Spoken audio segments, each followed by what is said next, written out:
नमस्कार दोस्तों, सोफी के संसार में आपका एक बार फिर से स्वागत है। पिछले वीडियो में मैंने एक खेल की बात की थी, लेगो। ये प्लास्टिक के ब्लॉक्स होते हैं जिसको जोड़ के अलग-अलग आकृति बनाई जाती है। अक्सर बच्चे इसे खेलते हैं। हमारा आज का दार्शनिक और दर्शन इसी लीगो के खेल के जैसा है। हमारा अगला दार्शनिक है डिमोक्रिटस। आज तुम्हें महान प्राकृतिक दार्शनिकों में से आखिरी दार्शनिक के बारे में कुछ बतलाऊंगा। उसका नाम डिमोक्रिटस था। वह उत्तरी एजियन के समुद्र तट के पास एक छोटे कस्बे एबडेरा का रहने वाला था। यदि तुम्हें लीगो ब्लॉक्स से संबंधित प्रश्न का उत्तर बिना किसी कठिनाई के आता है, तो तुमको इस दार्शनिक के जिज्ञासा को समझने में कोई कठिनाई नहीं होगी। डिमोक्रिटस अपने पूर्ववर्ती विचारकों से सहमत था कि प्रकृति में रूपांतरण इस कारण होते हैं कि कोई चीज वास्तव में बदली है।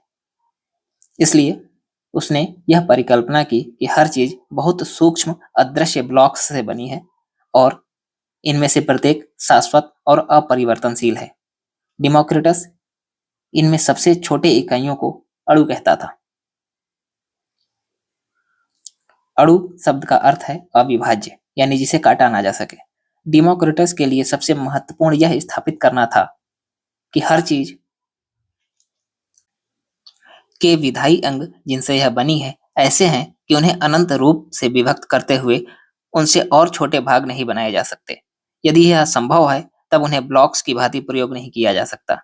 यदि अणुओं को निरंतर तोड़ते हुए और भी छोटे और छोटे भागों में बदला जा सकता, तो यह घुलते-घुलते निरंतर पतले सूप की तरह हो जाते। इसके अतिरिक्त प्रकृति के ब्लॉक्स शाश्वत होने चाहिए, क्योंकि शून्य से शून्य के अतिरिक्त और कुछ प्रकट नहीं हो सकता।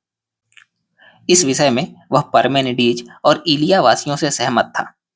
साथ ही वह यह विश्वास भी करता था कि सारे अणु मजबूत और ठोस हैं, किंतु वे सब एक जैसे नहीं हो सकते।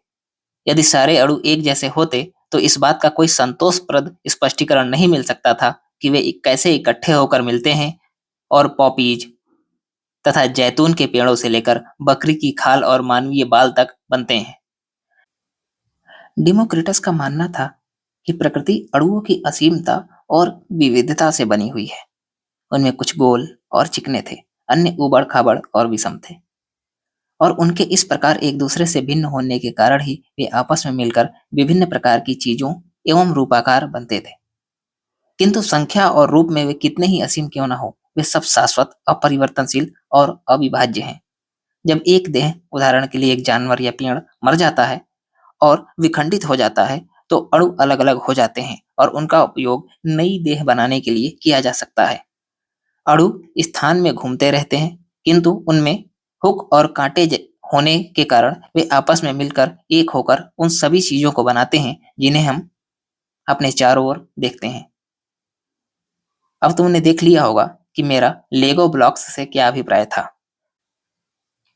उनमें वे सारे गुण और लक्षण हैं जिन्हें डिमोक्रिटस अणुओं में देखता था, और इसी कारण उनसे चीजें बनाने में मजा आता है।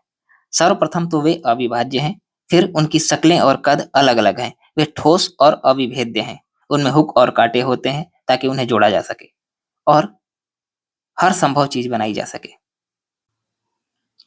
इन जोड़ों के बाद तोड़ा भी जा सकता है ताकि उन्हीं ब्लॉक्स से नई आकृतियां बनाई जा सके। लेगो की लोकप्रियता का मुख्य कारण यह है कि इन्हें बार-बार प्रयोग किया जा सकता है। कोई भी एक लेगो ब्लॉक आज एक ट्रक का भाग और कल एक महल का भाग हो सकता है। हम यह भी कह सकते हैं कि लेगो ब्लॉक्स शाश्वत हैं। बच्चे आज उन्हीं ब्लॉक्स से खेल सकते हैं जिनसे कल उनके माता-पिता अपनी छोटी उम्र में खेलते थे। हम चीजें मिट्टी से भी बना सकते हैं, किंतु मिट्टी को बार-बार प्रयोग नहीं किया जा सकता, क्योंकि इसे तोड़कर इसके छोटे-छोटे टुकड़े बनाए जा सकते हैं। इन छोटे-छोटे टुकड़ों को कोई दूसरी चीज बनाने के लिए फिर से जोड़ा जा सकता है। आज हम यह सिद्ध कर सकते हैं कि डिमोक्रिटस का अणु सिद्धांत मोटा-माटी ठीक था। प्रकृति वास्तव में विभिन्न अणुओं से बनी है, जो मिलकर एक हो जाते हैं और फिर अलग हो जाते हैं। संभवतः मेरी नाक के किनारे पर जो कोशिका में एक अणु एक समय एक हाथी के सूंड का भाग था। मेरे हृदय की मांसपेशियों में एक कार्बन अणु किसी समय शायद एक डायनासोर की पूंछ में था। किंतु हमारे समय में वैज्ञानिकों ने यह खोज निकाला है कि अणुओं को तोड़ा जा सकता है और इस प्रकार उन्हें और भी छोटे तात्विक कणों का रूप दिया जा सकता है। इन तात्विक कणों को हम प्रोटॉन, न्यूट्रॉन और इलेक्ट्रॉन कहते हैं। शायद किसी दिन इन्हें तोड़कर और भी छोटे कण बनाए जा सकें, किंतु भौतिक शास्त्री इस बारे में सहमत हैं कि इस श्रृंखला की अंततः कहीं न कहीं एक सीमा होगी। एक न्यूनतम भाग होना चाहिए जिससे प्रकृति बनी है। डिमोक्रिटस के समय आधुनिक इलेक्ट्रॉनिक उपकरण उपलब्ध नहीं थे। उसका सबसे उचित उपकरण उसका अपना दिमाग ही था। किंतु तर्क ने उसके पास कोई वास्तविक विकल्प नहीं छोड़ा। यदि एक बार यह स्वीकार कर लिया जाए कि कोई चीज बदल नहीं सकती, कि शून्य से शून्य के अतिरिक्त कोई चीज प्रकट नहीं हो सकती, कि कभी कोई चीज खोती नहीं है, तब प्रकृति उन अत्यंत छोटे ब्लॉक्स की बनी होनी चाहिए जो जुड़ते रहते हैं और फिर अलग हो जाते हैं। डिमोक्रिटस का किसी ऐसी शक्ति अथवा आत्मा में विश्वास नहीं था जो प्राकृतिक प्रक्रियाओं में किसी तरह का हस्तक्षेप करती हो। उसका विश्वास था कि अस्तित्ववान केवल अणु और शून्यता अथवा खालीपन है। चूंकि उसका विश्वास भौतिक वस्तुओं के अतिरिक्त और किसी चीज में नहीं था, तो हम उसे भौतिकवादी कह सकते हैं। डिमोक्रिटस के अनुसार अणुओं की गतिशीलता में कोई सचेतन योजना नहीं होती। प्रकृति में हर चीज बिल्कुल यंत्रवत रहती है। इसका अर्थ यह नहीं है कि हर चीज बेतरतीब या अनियमित ढंग से होती रहती है, क्योंकि हर चीज अवश्यंभावी रूप से आवश्यकता के नियम का पालन करती है। हर चीज जो होती है उसका कोई प्राकृतिक कारण होता है, एक ऐसा कारण जो स्वयं उस चीज में निहित है। डिमोक्रिटस ने एक बार कहा था कि वह फारस का राजा बनने के बजाय प्रकृति का कोई नया कारण खोजना पसंद करेगा। डिमोक्रिटस का सोचना था कि अणु सिद्धांत हमारे इंद्रिय जन्य बोध को और भी स्पष्ट करते हैं।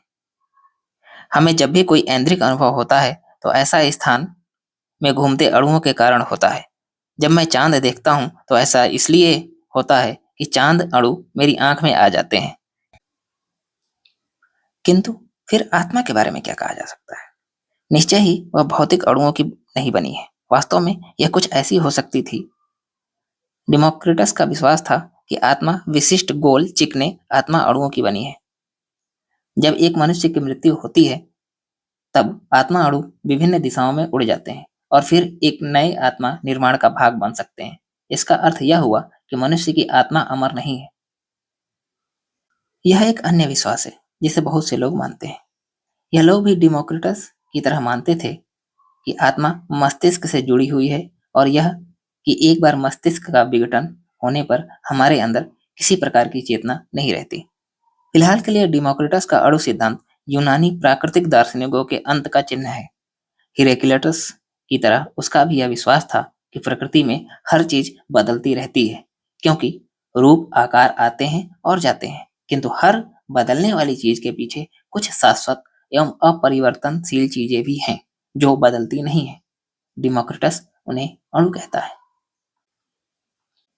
अर्थात डिमोक्रिटस कहना चाहता है कि प्रकृति निरंतर अपना स्वरूप बदलती रहती है, परंतु प्रकृति में कुछ मूलभूत कण होते हैं जिनसे प्रकृति की सारी वस्तुएं बनी होती हैं और विघटन के बाद ये वस्तुएं उन्हीं मूलभूत कणों के रूप में वापस आ जाती हैं और इन्हीं कणों से फिर प्रकृति नया स्वरूप धारण करती है।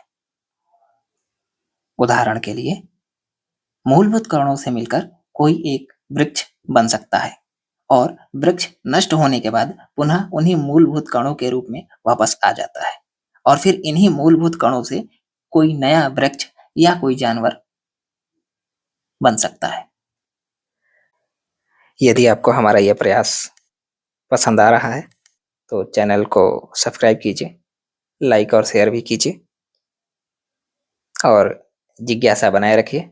हम लोग मिलते हैं सूफी के संसार के अगले पार्ट में।